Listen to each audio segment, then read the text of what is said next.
In the councils of government, we must guard against the acquisition of unwarranted influence, whether sought or unsought, by the military-industrial complex.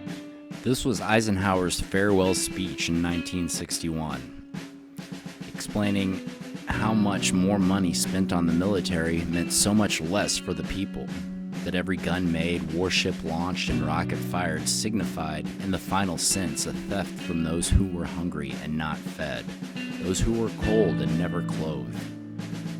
This world in arms, then and now, is not spending money alone. It's spending the sweat of its laborers and the genius of its scientists, even the hopes of its very children.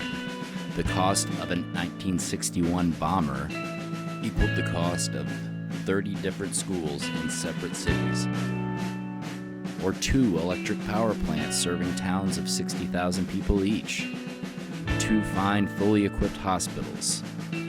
And things have only grown exponentially worse.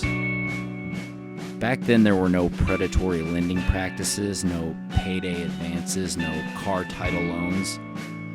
And this has only been the case since the military-industrial complex has really taken a stranglehold. Other countries know how to distribute their resources, benefiting the people, benefiting the whole. The U.S. does not. This graph illustrates that fact as bold as any. It's from 2018, and note that the defense budget only increases annually. A whopping 51% of the money we have to spend domestically and on military is spent on defense, on the military-industrial complex. Our crumbling highways, archaic electric grid, and yearly cuts to all health and human services needs are due to this fact. And until people wake up and make the connection, it's just going to continue that way. Just to add some context and further illustrate my point is this other 2018 graph by the Peterson Foundation publication, illustrating that the United States spends $6 billion more that year in the budget increases annually for us than the next top 10 spenders on military put together. China takes up about a fourth, maybe a little less, 20 to 25% of those 10 countries. The rest are rather evenly distributed at about $100 billion each. And there's good reason for that. The first reason is this: the US dollar is the world reserve currency. Especially when it comes to oil, all transactions in oil must be done in US dollars. That's the holy alliance between us and Saudi Arabia, and the reason that we back them without question, always. Given that our dollar is failing and the world's starting to recognize that, we're amping up our military to strong arm, if necessary, it to remain as the world reserve currency in the petrodollar.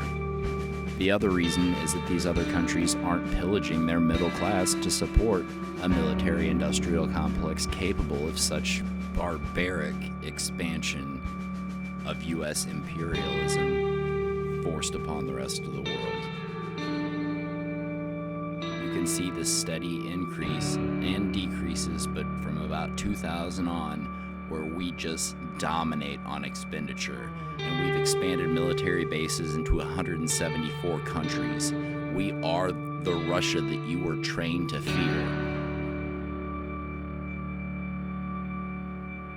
Now, I know no matter what I say, there's a certain group out there that's always going to feel like this.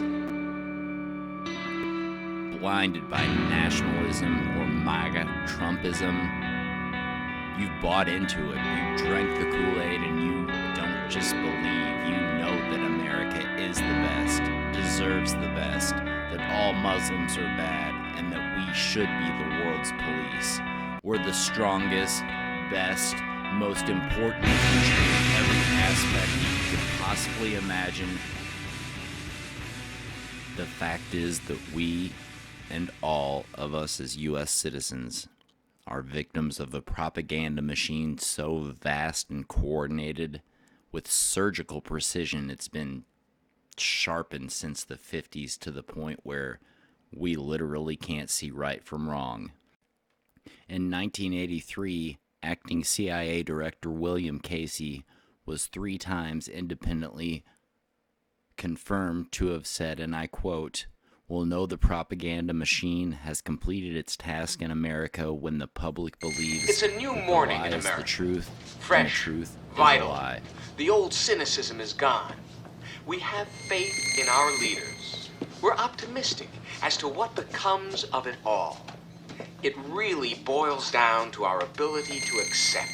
We don't need pessimism. There are no limits. For those of you that require a more concrete example of propaganda before you thought it might be worth your time to start unspooling the thread a little bit, let me take you back to the beginning prelude to the Operation Desert Shield, the first Gulf War. One of the big motivating factors was plastered across 600 different television channels were images of this Kuwaiti princess being deposed by Congress, crying about the Iraqi soldiers were going in there and taking babies out of their incubators and dropping them on the ground. And this led to an uproar in American concern and ultimately advocacy to go into war with Iraq to protect the Kuwaiti citizens. That deposition was later proven to be completely manufactured. It was all fabrication. The girl that claimed she was a princess was actually the daughter of the Kuwaiti ambassador to the United States and had been trained, like coached in how to act at the deposition by 12 separate super high-profile PR firms in the Langley, Virginia, and Washington, D.C. area. Let's watch that video now of her lying her ass off to get us to go to war. I stayed behind and wanted to do something for my country. The second week after the invasion, I volunteered at the Al-Adan hospital with 12 other women who wanted to help as well. I was the youngest volunteer. The other women were from 20 to 30 years old. While I was there, I saw the Iraqi soldiers come into the hospital with guns. They took the babies out of the incubators. Took the incubators and left the children to die on the cold floor. It was horrifying. I could not help but think of my nephew, who, if born premature, might have died that day as well. After I left the hospital, some of my friends and I distributed flyers condemning the Iraqi invasion until we were warned we might be killed if the Iraqis saw us. The Iraqis have destroyed everything in Kuwait. They stripped the supermarkets of food, the pharmacies of medicine, the factories of medical supplies, ransacked their houses, and tortured neighbors and friends. I saw and talked to a friend of mine after his torture and released by the Iraqis. He is 22, but he looked as though he could have been an old man. The Iraqis dunked his head into a swimming pool until he almost drowned. They pulled out his fingernails and applied electric shock to sensitive private parts of his body. He was lucky to survive.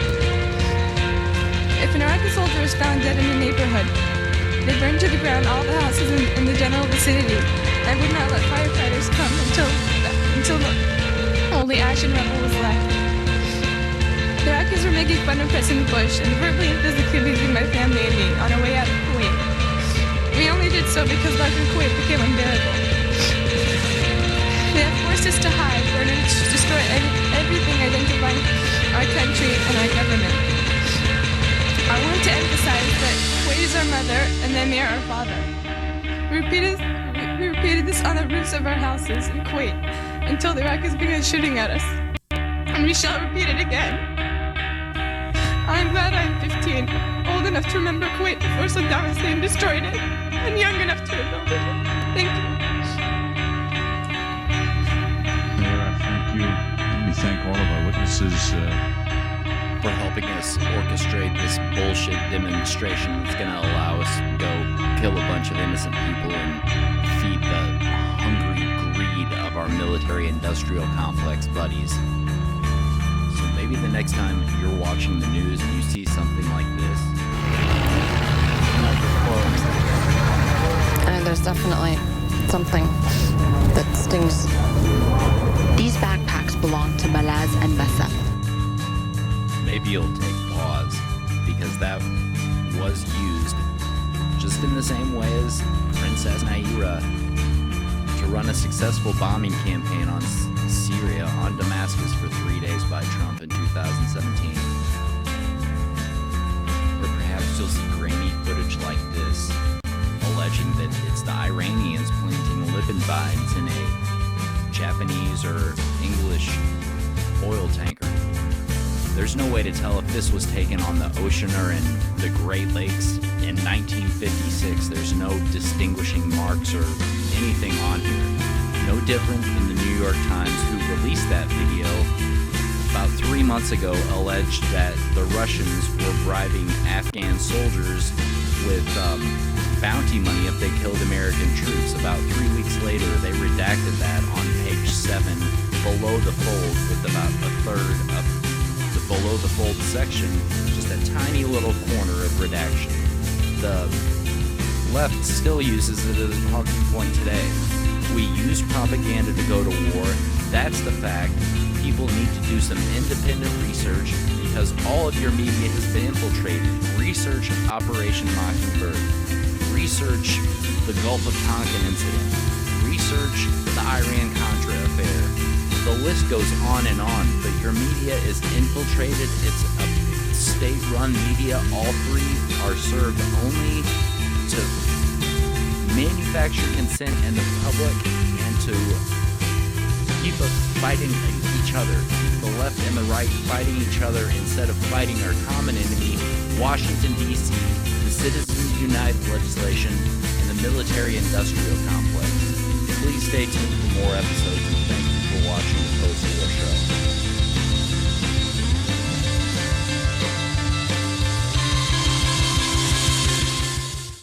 There's a great video floating around the net today that was rediscovered. It's the time in 2007 that George Bush accidentally told the truth about world affairs. I wonder what your thoughts are about how you further tighten the financial pressure on Iran in particular, if it also means economic pain for a lot of our allies. Yeah, it's an interesting question.